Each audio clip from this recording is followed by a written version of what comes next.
Meeting of the Oxford Communist Corresponding Society. I think everybody here knows the procedure.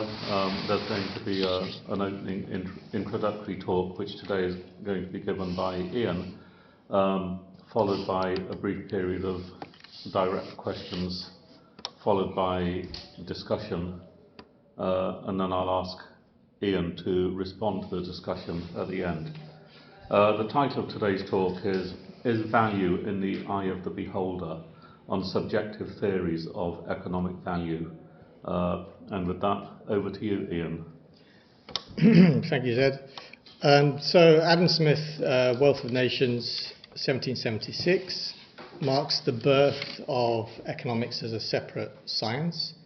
And Smith, in that book, he observes, begin quote, "The word value has two different meanings, and sometimes expresses the utility of some particular object, and sometimes the power of purchasing other goods with the possession that that object conveys.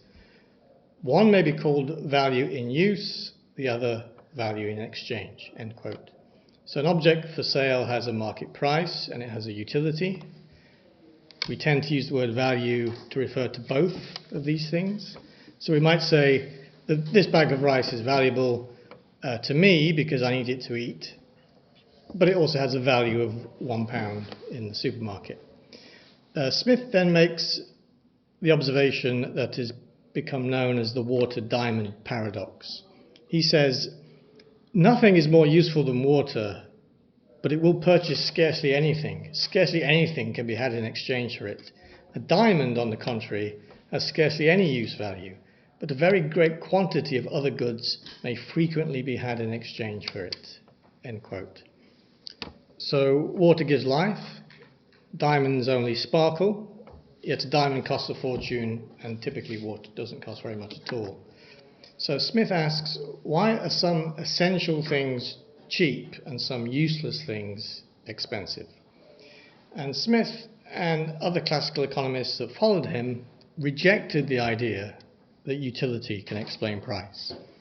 Instead, they viewed prices as ultimately determined by the objective difficulty of bringing goods to the market, the actual effort, the time, the resources it takes to produce and deliver them. So water is cheap because it's abundant and therefore relatively few resources are needed to bring it to the market. In contrast, diamonds are expensive because they're hard to find and therefore require significant resources to bring it to market. And that might seem like a reasonable explanation. And classical economics is largely built upon that idea, but I'm not going to say any more about it. Instead, I want to focus on subjective theories of economic value, which take the opposite view.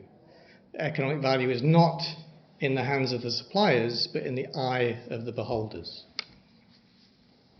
So the 1870s are generally credited as the beginning of what's called the marginal revolution in economics, which culminated in the development of modern neoclassical economics.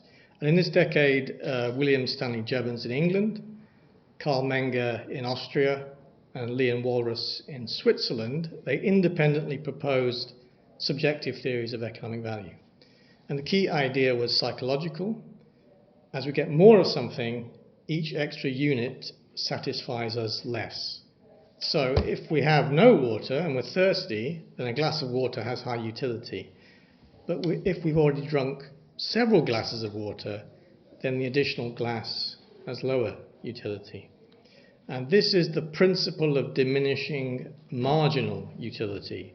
The more a need is satisfied, the less urgent it becomes.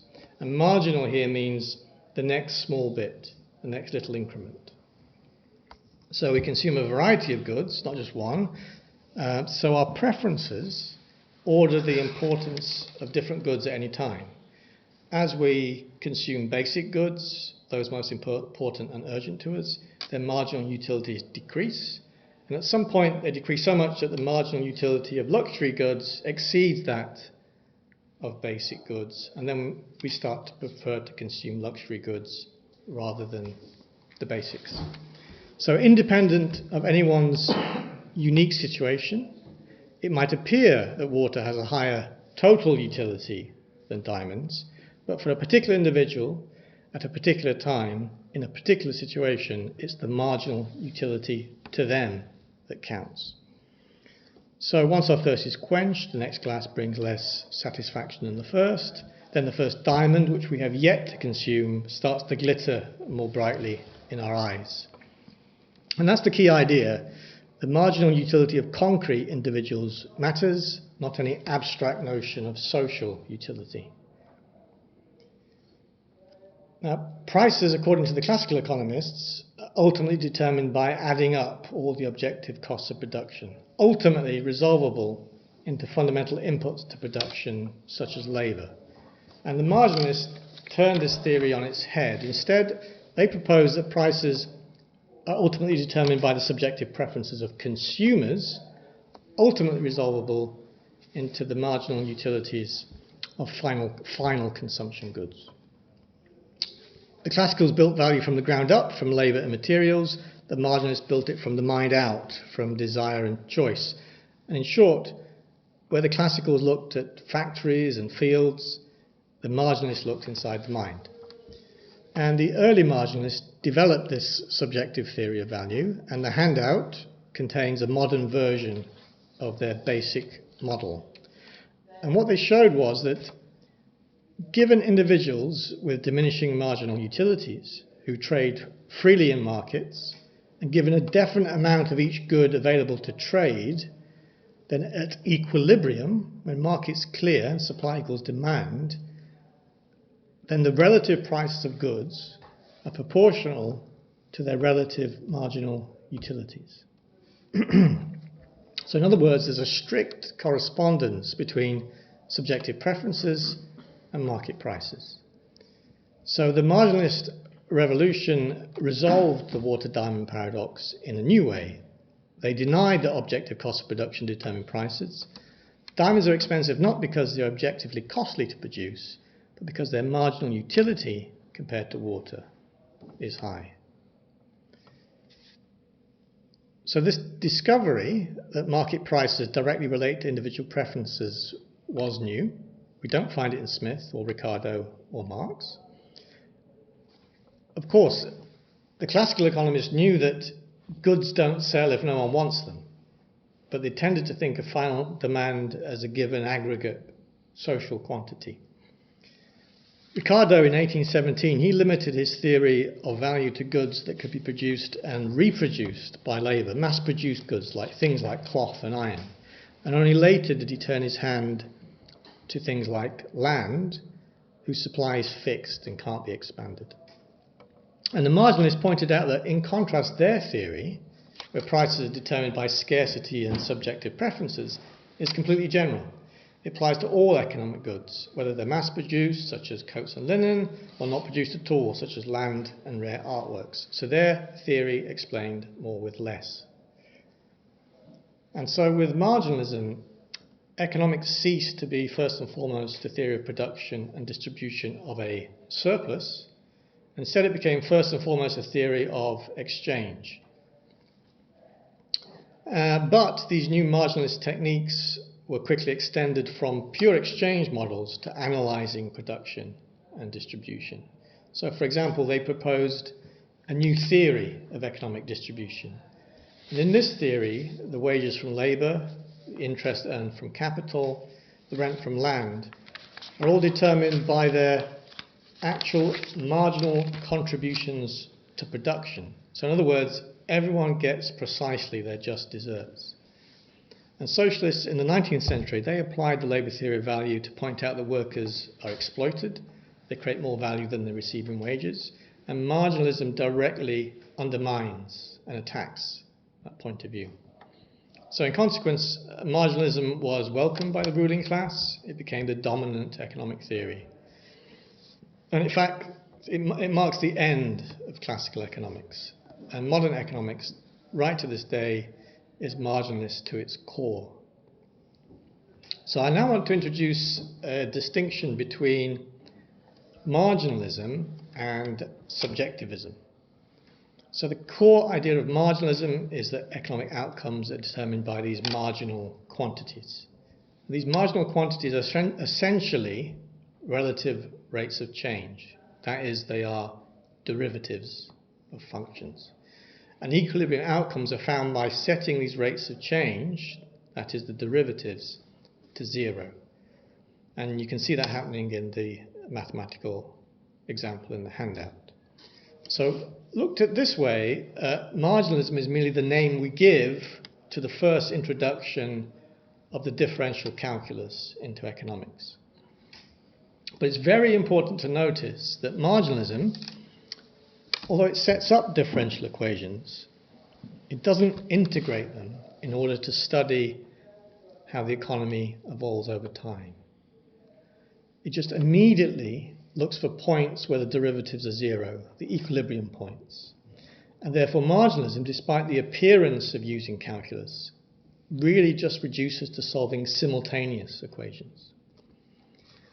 Now, Walras, Leon Walras was inspired by a famous textbook on pure mechanics, which he kept on his bedside throughout his entire life.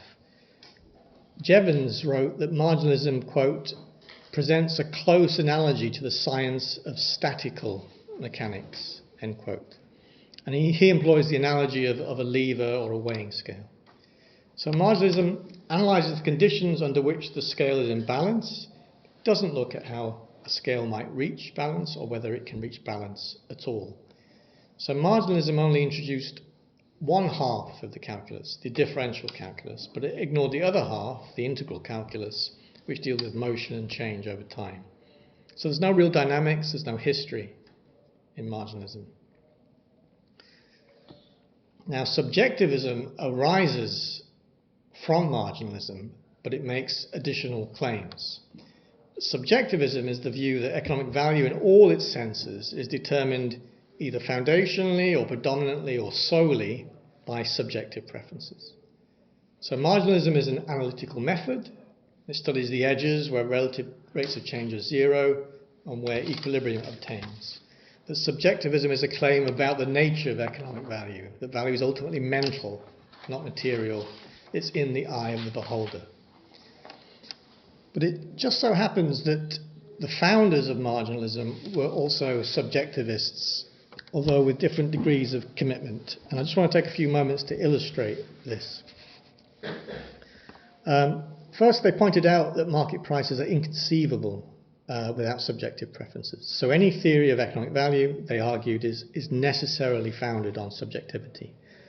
Second, they rejected or downplayed the role of objective costs of production in determining prices. So Jevons, for example, here's a quote, "Labour is found often to determine value, but only in an indirect manner, by varying the degree of utility of the commodity through an increase or limitation of its supply," end quote. Menger argued that although firms appear to pass on their costs to consumers, that's actually an illusion. In reality, entrepreneurs start from the prices they expect to charge, which are determined by consumers' subjective valuations, and then work backwards to determine what they can afford to pay for their inputs. So Menger completely reverses the classical view of the flow of objective costs from primary factors of production to the final consumption goods. He just swaps it around. Menger therefore says, begin quote, "There is no necessary and direct connection between the value of a good and whether or in what quantities labour and other goods of higher order were applied to its production," end quote. And third, the marginalists sometimes went the whole way into subjectivism and claimed that subjective preferences are the sole cause of value in exchange. So Walras says, begin quote, "Now, if it is certain that marginal utility and price are two concomitant and proportional phenomena, it is certain that marginal utility is the cause of prices," end quote. Menger, he writes, begin quote, "The price of a good, the magnitude of its price is always determined by the magnitude of its subjective value," end quote. Now Menger is the founding figure of Austrian economics, which is the most consistently subjectivist school of economic thought. Ludwig von Mises, his book Human Action, which was published in 1949, is the magnum opus of Austrian economics. And he writes some interesting things. Here's a quote from him. Human action is one of the agencies bringing about change. It is an element of cosmic activity and becoming. Therefore, it is a legitimate object of scientific investigation. As, at least under present conditions, it cannot be traced back to its causes, it must be considered as an ultimate given and must be studied as such. End quote. So in other words, the reasons why individuals have the preferences they do can't be explained. Instead, we must adopt methodological individualism, where each individual is an independent prime mover or uncaused cause. Mises therefore states, begin quote, "It is ultimately always the subjective value judgments of individuals that determine the formation of prices. Market prices are entirely determined by the value judgments of men as they really act." End quote. So, objective scarcity is not a source or a co-determining cause of value in the Austrian framework. Instead, scarcity merely sets the stage upon which our subjective evaluations determine economic value. So, what are we to make of all this? Well, there's an essential contradiction here, which I suspect many of you have noticed. And the essential contradiction is that subjectivism doesn't do what it says on the tin. There's a mismatch between its rhetoric and the actual content of the theory.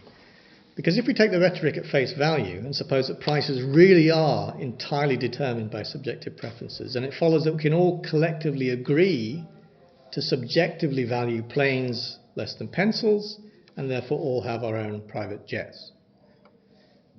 If value is only in our minds and prices are entirely determined by value, then we can all decide that private jets are cheaper than pencils. And obviously that's completely absurd, because we can't wish away scarcity itself. The world doesn't immediately bend to our preferences. Planes, unlike pencils, require significant resources to produce, and the availability of those resources is an objective constraint, independent of what we may subjectively prefer. So in other words, subjectivism is clearly false. It's completely untenable. It's a version of philosophical idealism. And that's why once we open the tin, we find that subjectivism, when it comes to the crunch, it isn't subjectivist at all, because they have to admit, to avoid absurdity, that the objective world actually matters. For example, Menger writes, begin quote, "The value of goods is a phenomenon that springs from the relationship between requirements for and available quantities of goods." End quote. In other words, exchange value also depends on supply. And all the marginalist founders who are subjectivist to various degrees, they make similar statements. They're forced to admit that prices are determined by the interaction between the objective availability of resources and subjective preferences. So subjectivism aims to make exchange value mental, but ends up smuggling back the same old material constraints under this new name, scarcity. And Bukharin makes exactly this point in his book, The Economic Theory of the Leisure Class, published in 1917, which is a critique of the Austrian economics of his day. He writes, begin quote, "The scarcity of commodities, except in a few cases which we have a right to ignore, is merely an expression for certain conditions of production, a function of the expenditure of social labour." End quote. And we can actually see this play out very clearly in the mathematics of marginalism. So in the handout, there's an example. It assumes individuals come to market with a given amount of water and diamonds to trade. But if we change those amounts, that is, if we change the supply, then both equilibrium prices and marginal utilities will change. And that's because prices change. In other words, prices change due to changes in supply, even when subjective preferences encoded in utility functions remain constant. So the hands of the suppliers change the eyes of the beholders. So market prices are not entirely determined by subjective preferences, and in fact marginalism demonstrates precisely the opposite result. So it's completely untenable, subjectivism. Only rhetorical strategies can sustain it, of which there are lots. One favourite strategy is to conjure up an equally untenable opposite, objectivism, which is the claim that economic value exclusively reduces to physical properties and attributes this position to the classical economists. So the absurdity of objectivism is just a mirror image. It's the untenable proposition that prices are independent of subjective preferences. So Ricardo and Marx are then caricatured as objectivists who propose that commodities have market prices purely in virtue of the labour expended on them, even if no one wants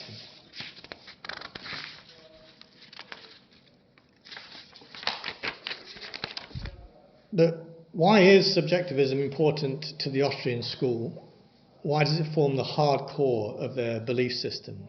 And the reason, I think, is this. If it's plainly declared that objective costs also matter, and given the obvious fact that no good is brought to market without the expenditure of human labour, either directly, as in the production of mass-produced goods, or indirectly, as in the production of consumption goods for those that supply non-produced goods, then the labour theory of value and all its radical implications might return.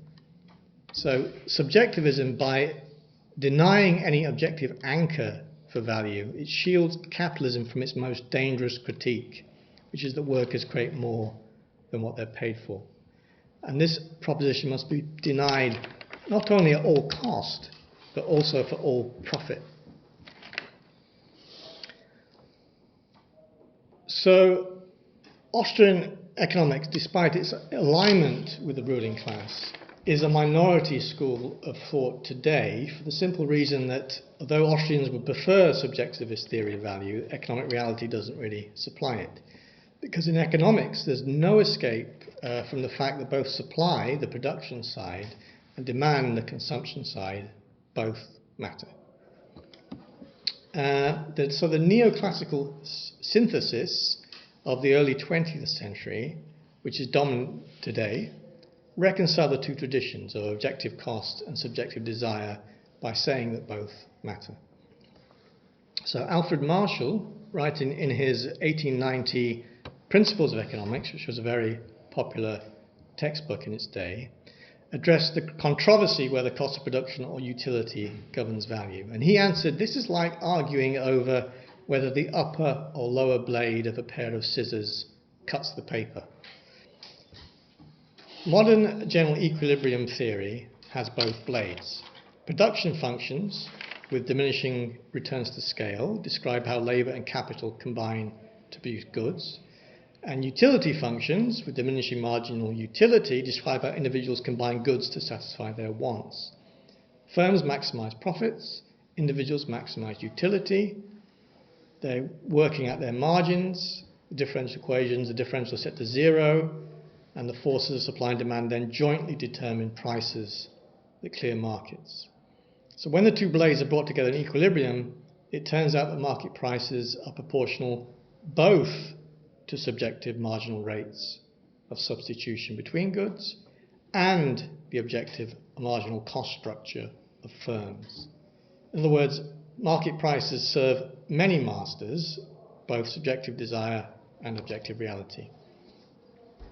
Now, Jevons and Walras, they ultimately recognized this, I think. Menger didn't. Neoclassical economics is not subjectivist because it didn't take the Austrian path. But as a consequence of its dual foundations, neoclassical economics has never been able to fully detach itself from the classical approach to the theory of value. For example, in neoclassical models of an economy with reproducible commodities, mass-produced commodities, equal organic compositions of capital, and equilibrium prices are proportional to the labour time required to produce them. This result, entirely consistent with the classical labour theory of value, has been known since at least the 1960s. So in other words, marginalist analysis doesn't in itself contradict the classical labour theory of value. So after this long detour, let's return to the question, why is water cheap and why are diamonds expensive? Is it because water requires less social labour to bring to market, or is it because individuals ascribe higher marginal utility to diamonds? Now, the Victorian essayist Thomas Carlyle, he made the famous quip, "Teach a parrot to say supply and demand, and you have made a political economist." And that is indeed the modern answer. Depends on supply and demand. If water became objectively more difficult to produce, then its price could rise above diamonds, even if subjective preferences remain constant. On the other side, if individuals decided that diamonds don't glitter, then the price could fall below water, even if the objective difficulty of production of diamonds remain constant. So in consequence, prices in this neoclassical vision don't ultimately represent some homogeneous substance, such as labour time or utility. Instead, economic value is nothing other than a sequence of equilibrium prices that at all times clear all markets due to producers and consumers always acting at their optimal margin, subject to their subjective and objective constraints. So in neoclassical economics, economic value is not in the hands of the suppliers, it's not in the eye of the beholder, but somewhere in between, in fact, nowhere at all. So Jevons in 1871, after observing that value in exchange is nothing but a ratio, he writes, begin quote, "To speak simply of the value of an ounce of gold is as absurd as to speak of the ratio of the number 17, end quote. Walras in 1874, after setting his system of differential equations to zero at equilibrium and solving those simultaneous equations, realizes that prices are determined only up to a scaling factor in his system because there are more unknowns than there are equations. And he concludes that market prices are necessarily relative, not absolute quantities. In other words, mere ratios without any determinate scale. And after some reflection on the nature of measurement, he asserts the following, begin quote, "The word franc is a word for a thing that does not exist." End quote. Now, neoclassical economics inherits this conclusion from its marginalist founders. If prices are nothing but moving ratios, then value itself dissolves into a pure relation, a dance of numbers without substance. And so on this view, all the world's money, the dollars, the euros, the yen, together with all the prices and accounts denominated in them, they represent nothing determinate at all. Money is a symbol that doesn't symbolize. It's a quantity without quality. And this is why contemporary economics can be characterized as value nihilism. But of course, there are significant problems with this view. First, money is not a price, but that which prices are expressed in. Second, we do not buy goods and services with prices, but with money. And third, we use money not in a perfectly balanced state of general equilibrium, but in a state of general disequilibrium. But marginalism, by using only one half of the calculus, it lacks the conceptual resources to analyse dynamics, and therefore can't talk about how we actually use money in the general disequilibrium state of real economies, and therefore can't say anything meaningful about the causal relationship between money, which is the embodiment of economic value, and all the other economic variables. There's only mutual and simultaneous consistency. There's structural interdependence, but there's no causality. And so economics, having mastered differentiation, still resists integration, not just mathematically, but also conceptually. It can describe hypothetical states of equilibrium, but not how such states might come about. It's comparative statics. It's not dynamic process. And so economics still awaits its integral revolution. Until then, it's nihilism regarding the nature of economic value, although it avoids the absurd extremes of objectivism and subjectivism, is at very least presumptuous. That nihilism is presumptuous. And economics, until it learns to speak of time, of movement, and of causation, it remains half a science. I'll stop there.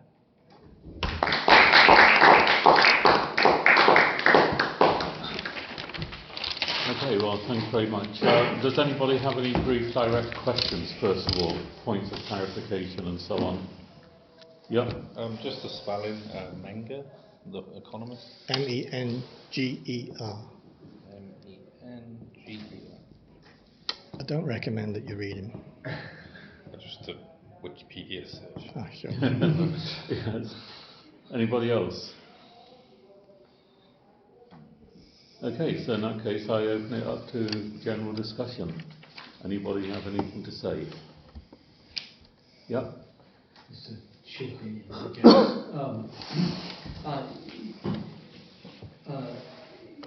Grimm's Solem, I can't remember the guy's first name, wrote about the German historical school in economics, which fought. There's this great Methodenstreit, struggle of method over methodological individualism, which is not just of the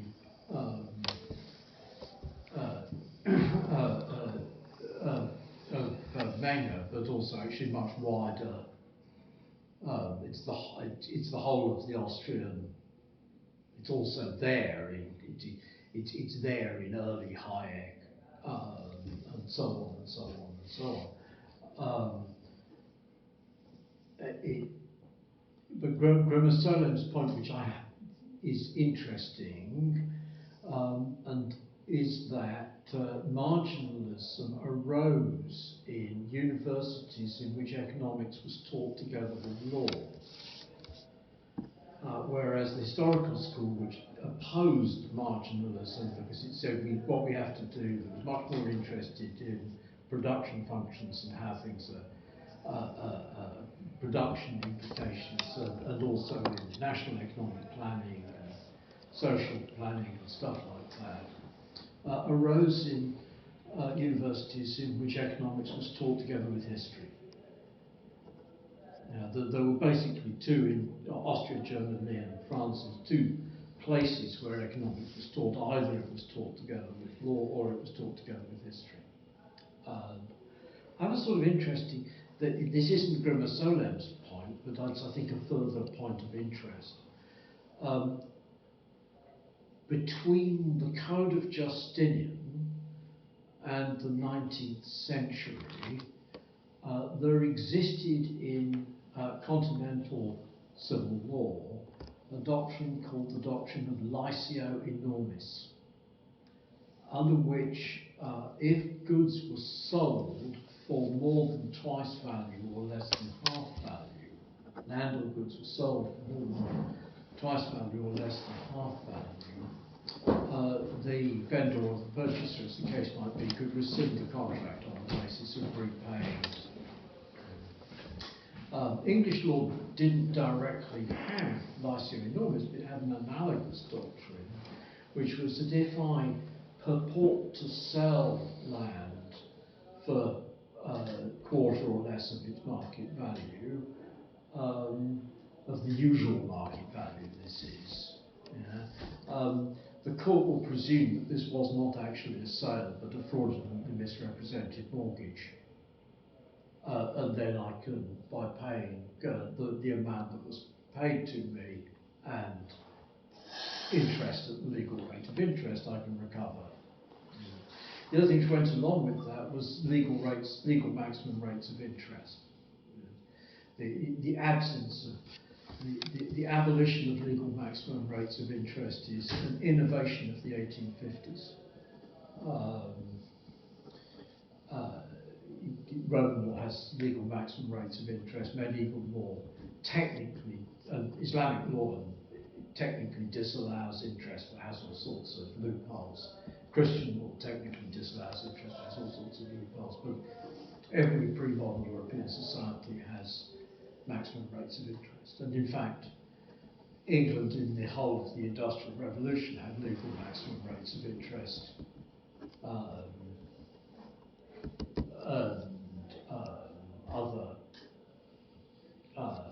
The other one which goes along with that is trading in commodity prices in relation to grain and other food commodities, selling the thing for double value, double what you paid for it, was a criminal offence. With the result going along with that, stock markets also were regarded as being purely gambling institutions, and the contracts made on the stock markets were unenforceable. So there's a whole elaborate, what one might call, different form of financial repression from the financial repression of the 50s and 60s, but extensive financial repression. And then my point is that in the law faculties, the rejection of lyceo enormis, the rejection of interest control, all emerges in the law faculties in the 19th century, and then marginalism is a really nice doctrine for lawyers who are arguing for the abolition of lyceo enormis, for the abolition of interest controls, for the abolition of other forms of financial repression. The other side, this is another one, a totally different angle on this. Zamora's book, Foucault and Neoliberalism. The point is that you describe the radical subjectivism of the Austrian school. But the reality is actually that the arguments of Michel Foucault against, in the archaeology of knowledge, in the history of sexuality, in the first two parts of the history of sexuality, you go to different tangents, carry with it the implication that you cannot make claims about human biology. That comes through then in Judith Butler in bodies that matter and related stuff. And the logical implication of it is that the marginalists must be right, because if it's really the case that ideas determine everything, ideas only determine the body. If ideas define the body, then it actually follows logically that the only source of value is the subjective ideas. And then we come to the conclusion, naturally enough, that the reason for unemployment is that workers unreasonably refuse to work more than 24 hours a day, or unreasonably refuse to accept less than 2,000 calories in wages. And that, the Foucault, the Zamora book, Foucault and Neoliberalism, nails that Foucaultian subjectivism, which was very popular in the left, as linked to marginalist and Austrian school subjectivism. So that's angles. I'm not sort of disagreeing with anything I'm saying. I'm just sort of saying, hey, this stuff might be interesting and related. Yeah. Okay, thanks. Anyone else?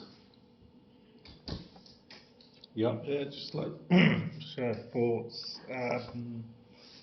Yeah, the idea that the Austrian school has been very ideological, and although it claims to be a science, it's heavily mathematized and theorized and so on. From what Mike's saying, that it was like an underlaborer for lawyers and the legal industry, I guess. And I think a link with analytical philosophy, which emerged, I think, in the same region and time in history, and equally analytical philosophy, which I don't know much about and I struggle with, partly because, similar to marginal theory, it's very static. It doesn't take account of historical change or time, and it tends to reduce whatever it's studying to this static form to explain what's going on. And whether the question is if economics on that basis can be a science, and the ideological or scientific, what the tension there, what's the ideological content going on that's preventing it from being a better science or a truer science? If the ideological content is seeing things in a static way, with no movement as the world moves, and also, sorry, I'm rambling a bit. You mentioned, methodological individualism, and the idea that the consumer or the economic agent is an unmoved mover, therefore rejecting causation. Again, rejecting prior influences, reasons, and so on. And it seems like it's very, again, like static, reductive, isolating phenomena to these very closed frames. And it's similar in philosophy with thought experiments, which are quite useful, but sometimes detached from material or objective processes. And one last thing, if I may, I'm not a mathematician at all. I found interest in the idea of differential calculus as measures difference, I guess. And then it says it doesn't take account of integral calculus, which is movement and change, and how that's linked to concepts. Now, I know from reading some of Marx that he bases his concepts and scientific the science he's writing as linked to the calculus. The movement of, say, commodities or whatever concept he employs, there's a mathematical relationship there, and that's what he's doing. And there's this dialectic of subjective, objective, but it's moving. Whereas what you said with neoclassical economics, it's taken account of that marginal subjective theory and the objective theory, but still remains static. And therefore it's not, like you said, your final point, it's yet to be, economics is yet to be a full science, really. Because, yeah. So. Anybody else? Yeah. Yeah, thanks, Ian. Really interesting talk. I wonder whether anybody is going to rebuild economics on the foundation of analytical calculus.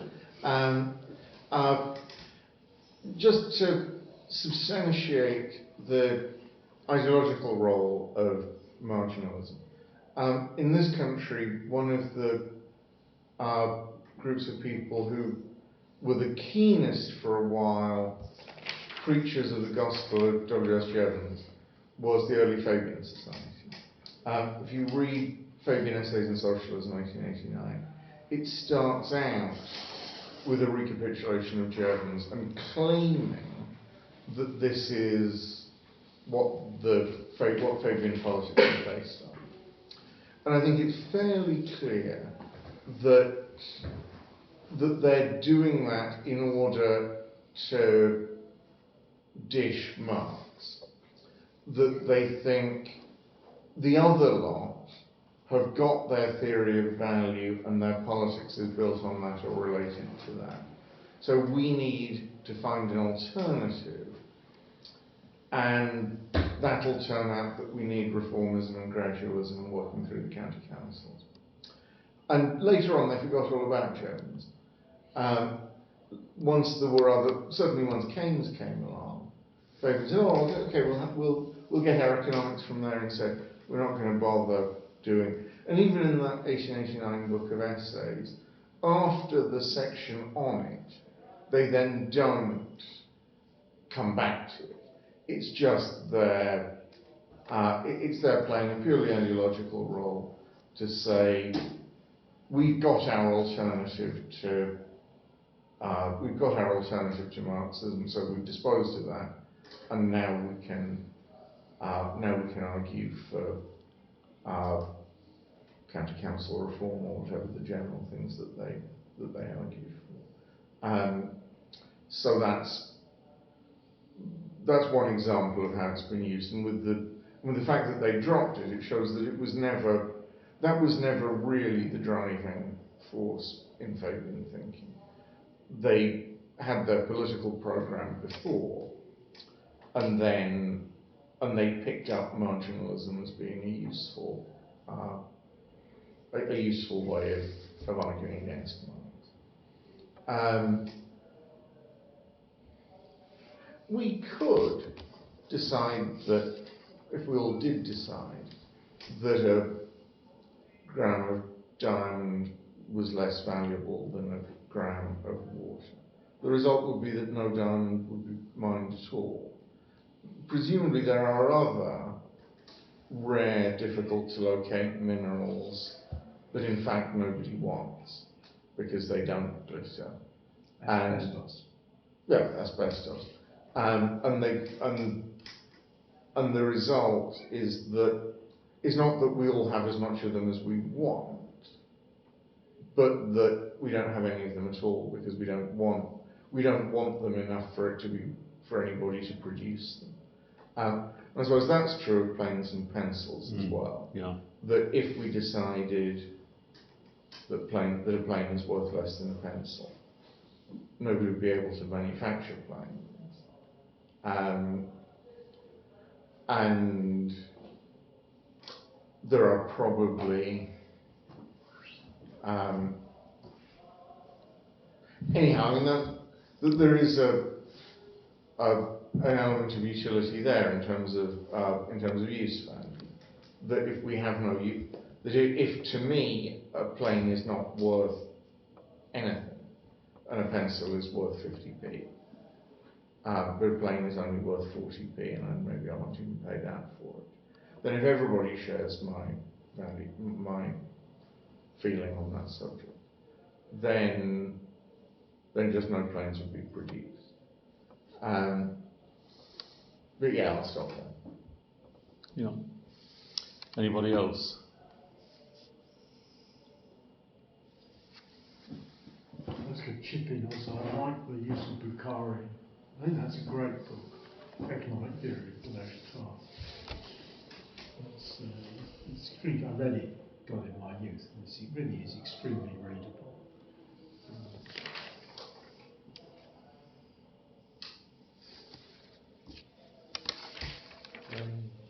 Just a query. I know in Marx, the Capital, the first chapter was very difficult, but the distinction, and it goes way further back, between use value and exchange value, usefulness and its price, and the distinction there. And Marx makes an argument and the following chapters to explain that. How do whether you explained it, sorry if I missed it, but subjective value and price, what arguments, or if you can summarise, do they make to justify their theory of value? The link between subjective preference and the price.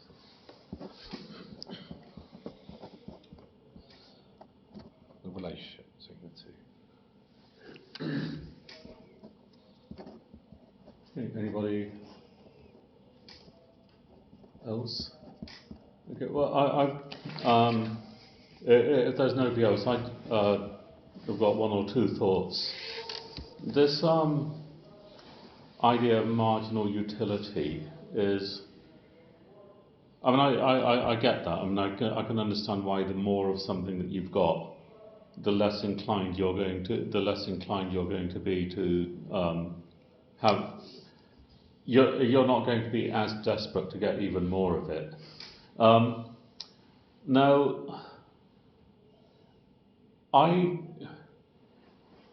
and so in that sense, if you've got, for example, if you were to win £20 million on a lottery, that wouldn't be actually twice as good as winning £10 million on the lottery.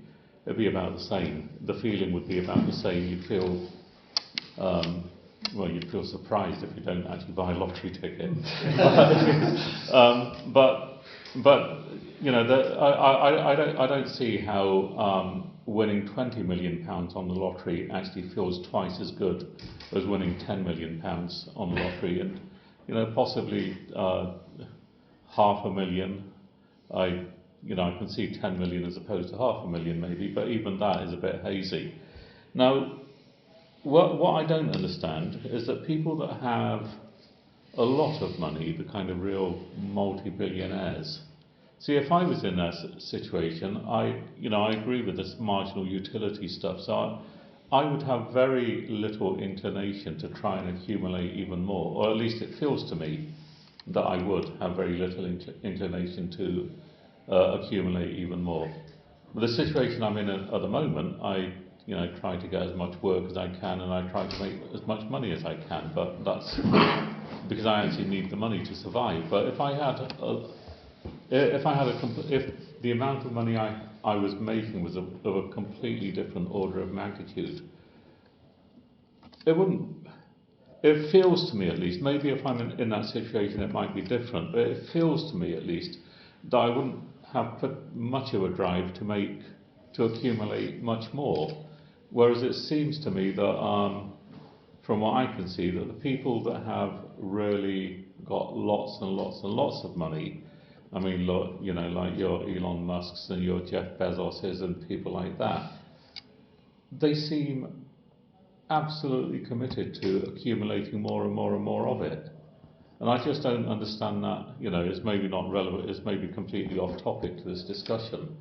But I don't really get that. I don't really get what that driving force is, whether it's psychological or whether there is something more, some science behind it.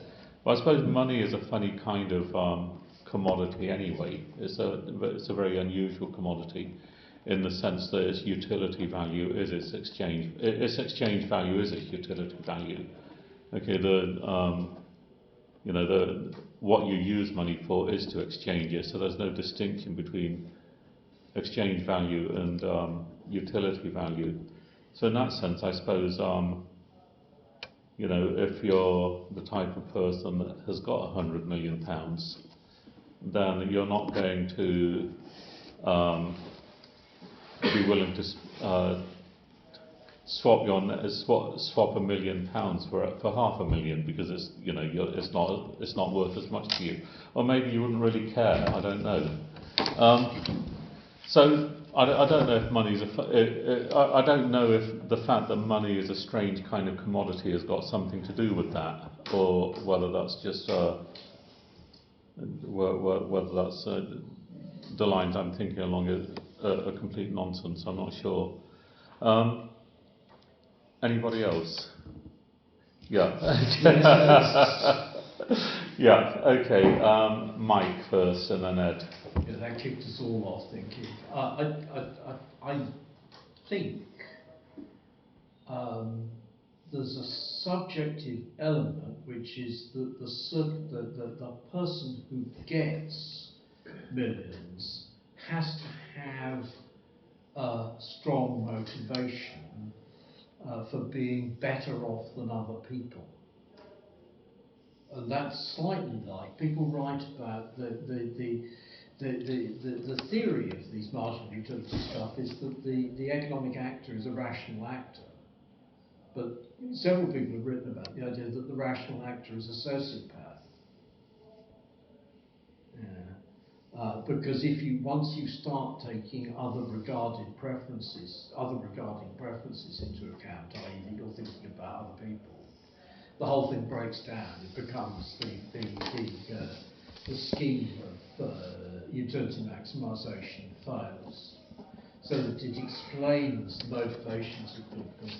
But the other side of it, which I think is probably more important, is that once you've got a significant amount of money, you are concerned about not getting worse off. And in order to not get worse off, you have to get higher returns than other people, because if you don't get higher returns than other people, then you're worse off relative to them, and you'll be eaten. That's not, that's not new to capitalism. It's just as much true about the accumulation of clients and slaves in Roman antiquity, or about the accumulation of tenants and military power in the Middle Ages. That once you're on, there's a lot of people who aren't on the greasy pole, who are what's called satisficers, who do with, they think, okay, as long as I keep going, I'm okay. There'll be small to medium-sized farmers, artisans, shopkeepers, blah, blah, blah. But the guys who are actually barons or city oligarchs in the Middle Ages, or who are serious competitive capitalists in this, they're concerned about their relative standing relative to other people, and that drives them that money is the one thing which you can't have diminishing marginal utility in relation to in that context. Ed? Yeah, I mean, on that point as well, lots of people, I'm sure, do make their 10 million or 20 million or whatever it is, and then stop and retire and have a nice life and live on the proceeds. And you've never heard of them, and I haven't either. The people who you named are the handful who have completely surrendered themselves to a process of accumulation, and their decision making is subhuman in that respect. They're doing what's required, and you could work out almost to the dollar how much money it's possible to own and be a functioning human being in our society. I think the cutoff might be under $1 billion. When you hear about somebody with a few hundred million, they're normally very damaged people. Whereas in the tens of millions, I'm certain it isn't. I'm certain there are lots of people in the tens of millions range who, in other respects, are normal. So, whereas once you're in the billions, multi-billions range, you do become the sort of insectile, like the people you mentioned. And I suppose if anybody really took subjectivism in economics seriously, then they wouldn't just think, well, we don't know where preferences come from. But they would want to study culture, and they would want to understand what is behind people want, and they would want to reconstruct economics on that basis as a theory of taste. And they largely don't do that, because although there is scope for a theory of taste, but if you're saying, well, it's all subjective, it's all people's subjective valuations, then you're saying it's a question of taste. But then if you don't proceed to study that, if you assume, well, we're going to think that everybody's basically a self-interested rational actor doing marginal utility, then you're not taking your own starting point seriously. Mm. Anybody else? Yeah, just to follow up on 2 points. The psychology of a capitalist, or psychology of someone who just accumulates almost for its own sake. To see it entirely subjectively is their psychology is helpful. You can try and understand what's going on there from a cultural perspective, and to attack them, you could be quite subversive with cultural productions and other things, satire and so on. I was thinking of, I haven't read the book, but the film of Moby Dick, Herman Melville, about a ship captain who's completely obsessed and fixated on the object of the whale. And I think there's a parallel there between a capitalist who's almost tied to his ship, obsessed by accumulation of money. But money, from most people, is a means of exchange. That's how I see it. And to accumulate something that has, with no other, if it's a means of exchange, it's a medium between yourself and what you need. Whereas they're taking something that is just accumulated in abstract value, and they're serving it at the expense of their kind of sanity, really. But at the same time, despite all these, I don't know, subjective psychological things going on, the objective side is they're bound to some kind of integration into the economy. They're producing something, or their stock, or their whatever activity they're engaged in, or where their money is sourced from, is from the economy, which is in society. And therefore, it's looking at both of them and how they interact. So, yeah, that's it. Yeah. I'd go a bit further than that, actually. I mean, Captain Ahab is a great and human character, whereas there's nothing human about Elon Musk. And I'm not convinced that we can understand subjectively and psychologically, because I'm not convinced that Elon Musk has any meaningful sense of any subjectivity. Is there something it's like to be Elon Musk? Well, I think his behaviour can be adequately understood purely as an accumulation mechanism. And I don't think we probably do need to bother ourselves too much with his supposed interiority. Yeah. I don't think I buy that. I think Elon Musk is a sort of classic teenage nerd who has made a whole lot of money. I can't remember exactly how he made the money, but then he uses the money which he's made to pursue male undergraduate fantasies of space travel, electronic cars, enormous cuts in public expenditure, which will theoretically change the world.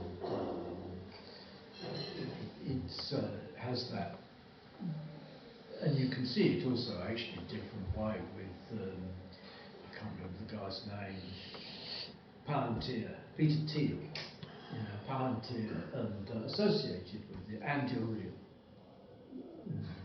Andy O'Reilly makes military drones.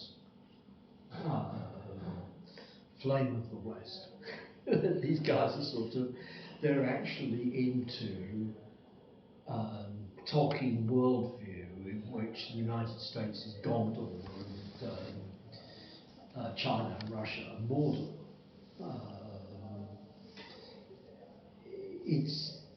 This is, in the same way as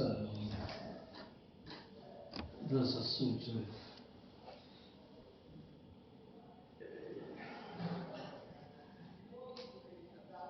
there's a movement into irrationalism. It isn't the irrationalism which has driven them to make money. They've made a lot of money, more or less by chance, in financial speculation in the earlier stage of days. And then they're playing, rather like kids pulling the legs off spiders with human beings.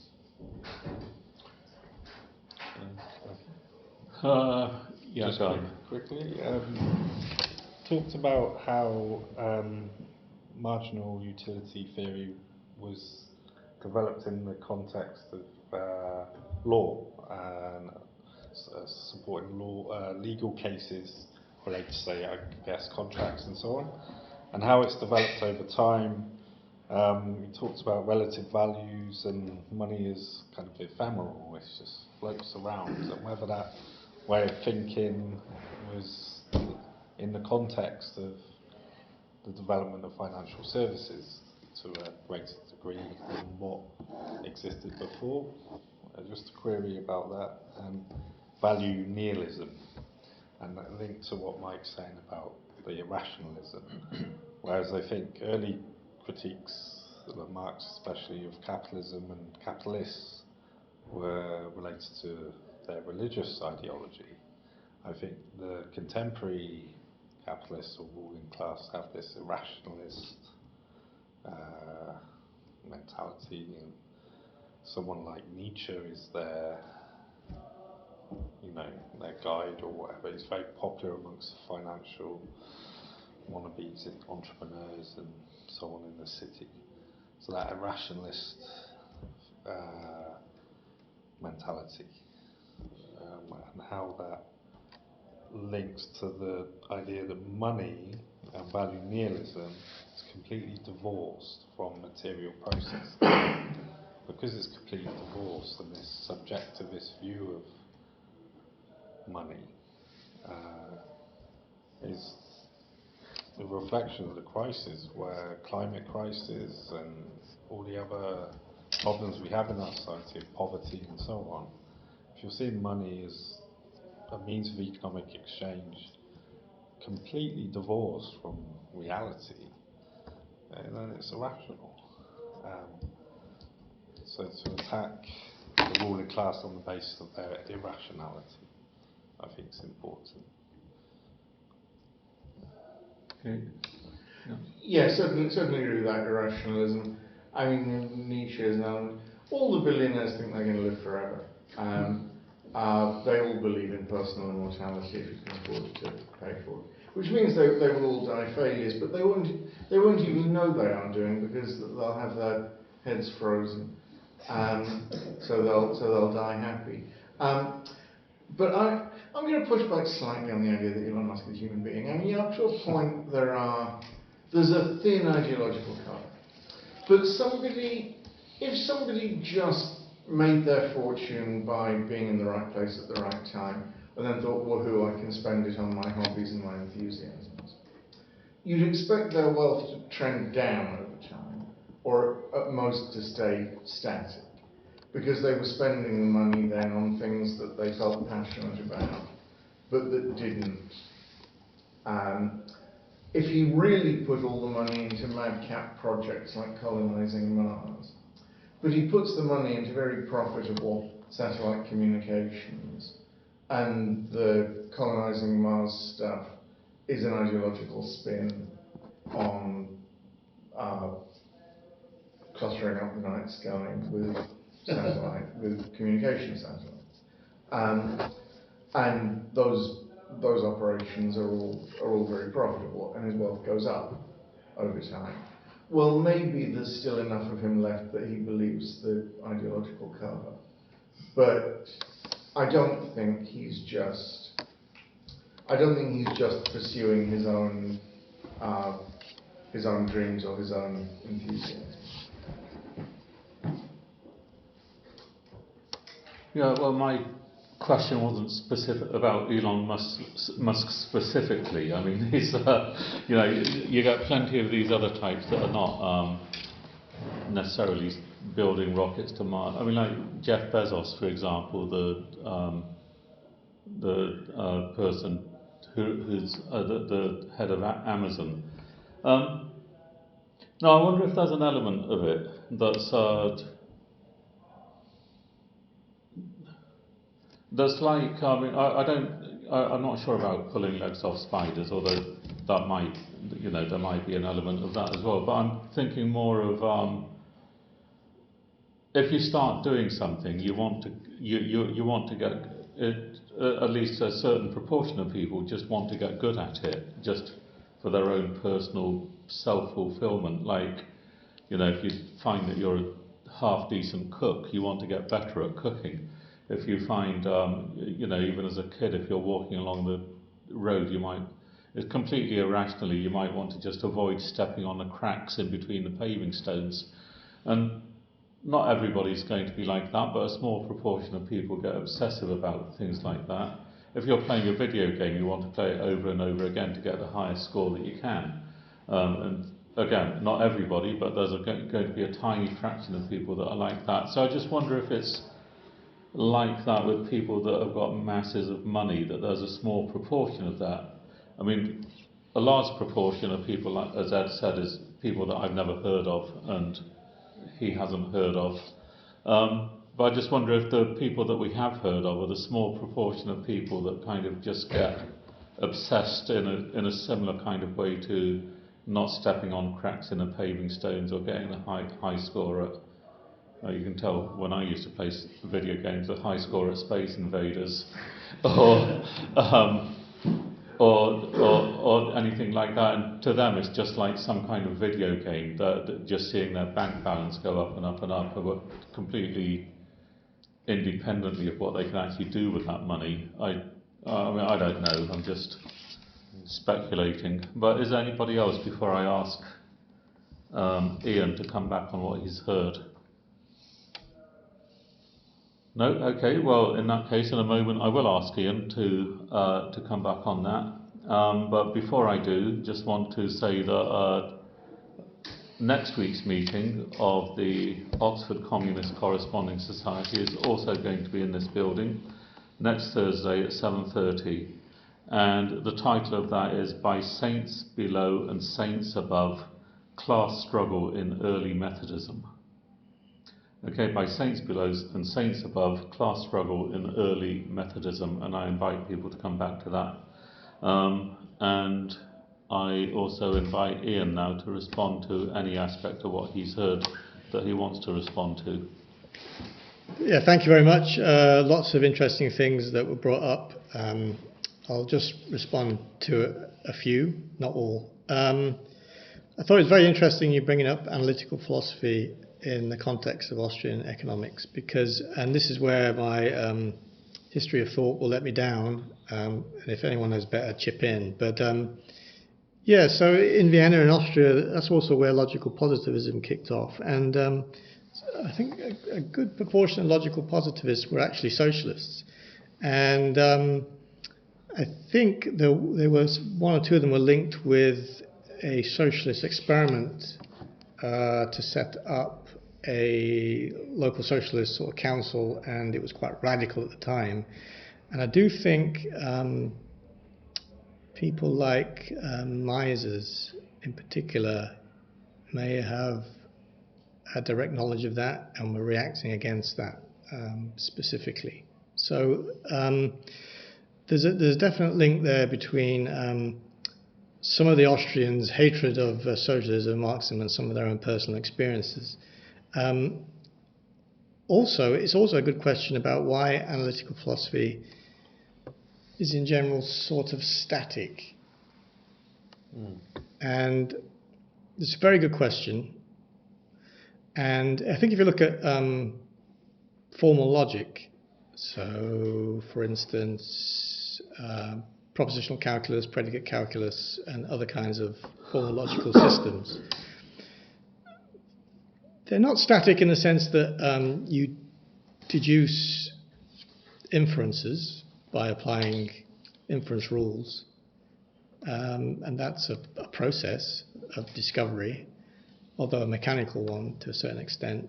But it is true that the philosophy underlying those formal systems is one in which the objects of predicates are static and fixed, and the predicates are essentially static and fixed. And you might say, well, that's fine, it's a simple model of logic, that's okay. But if those kinds of formal logical systems are held up to be fundamental models of human thought, then you start to worry very much, I think, that something's gone horribly wrong. And in fact, you can look, I've been reading some Hegel recently, and you can see his logic, his science of logic, for instance, as being quite opposed to this kind of static point of view, because he tries to go deeper, and for him the essences aren't fixed. They're internally contradictory and changing over time, and the kind of predicates aren't fixed either. And in some sense, everything's in flux. So there is an important analogy to be drawn between the staticness of bourgeois economics and the staticness of analytical philosophy, which I wouldn't call it bourgeois perhaps, but certainly quite popular under bourgeois rule. Yeah. I think you asked also, is neoclassical economics really static? And of course they will deny that, because they have dynamic general equilibrium models. So that sounds good, but each moment of those, in those dynamic models, each instant is market clearing. Every single instant is an equilibrium instant where the markets are supply and demand balance. And so you have a sequence of equilibria. And of course, if you abstract away from market clearing, you abstract away from the interaction of supply and demand. You extract away from all causality, all interesting causality in economics. Now, of course, economics is a big field, so there's plenty of... I won't say that. There isn't plenty. There are a few actual properly dynamic models that people have proposed, but they're at the periphery. There is no, unlike the general equilibrium model, which is sort of the standard and basically a language in which all mainstream economists express themselves in, there is no such counterpart as a dynamic model, which is generally accepted and people try. It is absent essentially. So it is very much a static kind of thing. Yeah. Now, I think what's missing, well, this is the broad stroke stuff, so, you know, take everything I say with a pinch of salt, but what's missing in, certainly in subjectivism in economics, and no, it's actually missing. It's missing in mainstream economics too because of its obsession with equilibrium. What's missing is a notion of a contradictory totality, where there's an entire system with parts that are linked to the whole, and they causally interact over time, and the properties of the aggregate, the totality, there's some new and emergent properties that aren't explicable in terms of analysing and dissecting the individual parts themselves. You carve it all up and just look at things in isolation, you're going to lose the big picture, and you won't see the truth of it all. And that's what I think is missing in economics about the theory of value, is that the totality is gone. So they haven't got a chance of understanding economic value, and that's why they think it doesn't really exist. Now you could say the same is true actually for analytical philosophy to a large extent also. I think so, yeah. And the idea of a contradictory totality is obviously clearly very Hegelian and very Marxist, and that's a tradition that most of these people are generally outside of and don't engage with.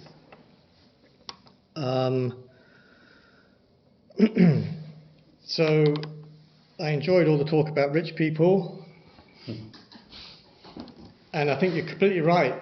There's degrees of richness, because what's interesting, if you look at inequality within the working class, inequality in wages, there's a certain level of inequality, you can measure it. Inequality amongst the capitalist class, the owners of assets and property who mainly get their income from interest or profits, and they may get a wage, but they don't have to have a wage, right? They can live off their property alone. The inequality in that class of people is much, much wider and greater. So if you're on, say you've got assets of 1 or 2 million, right? Then the next people up at the 10 million kind of range, there's fewer of them. But the next step up, in terms of like a standard gap, is to be like 100 million. And then it's 500 million. Then it's because it's really, really stretched out. So it's like the Bill Gates and the Elon Musk of the world are like, in terms of the solar system, they're beyond the solar system in terms of wealth. Even the rich are concentrated down here, and there's this small number of outliers way off there. So it's very different amongst them. And the billionaires, the famous billionaires in this world, I think it's no longer anything to do with psychology, because they don't have the personal capacity to manage all that wealth.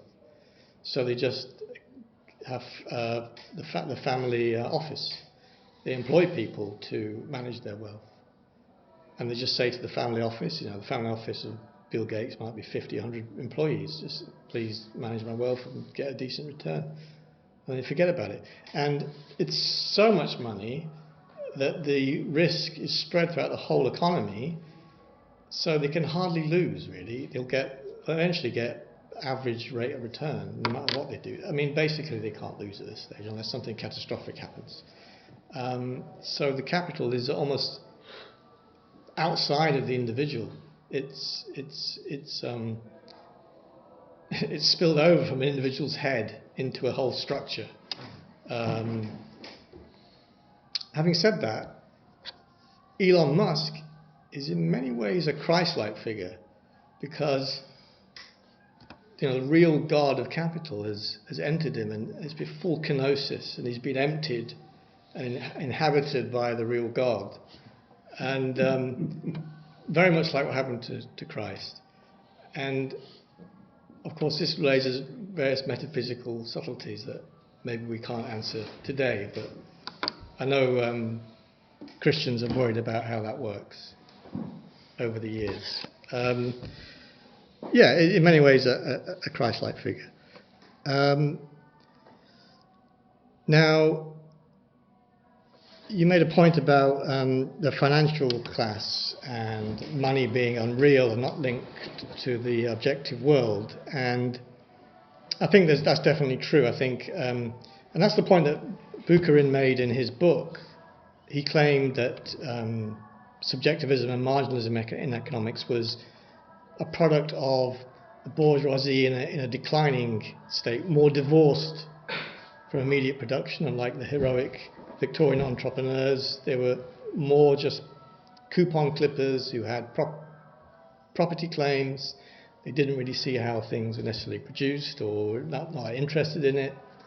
I think it's broad strokes again. And they had purely the psychology of the consumer. That's all they saw. They didn't really see production. So that I think to some extent is true. But these illusions thrown up by capitalism, they're real illusions. They are produced by the system itself. Anything else I want to say? Oh yes, I would want to briefly mention and end on this on Marx and his use of mathematics.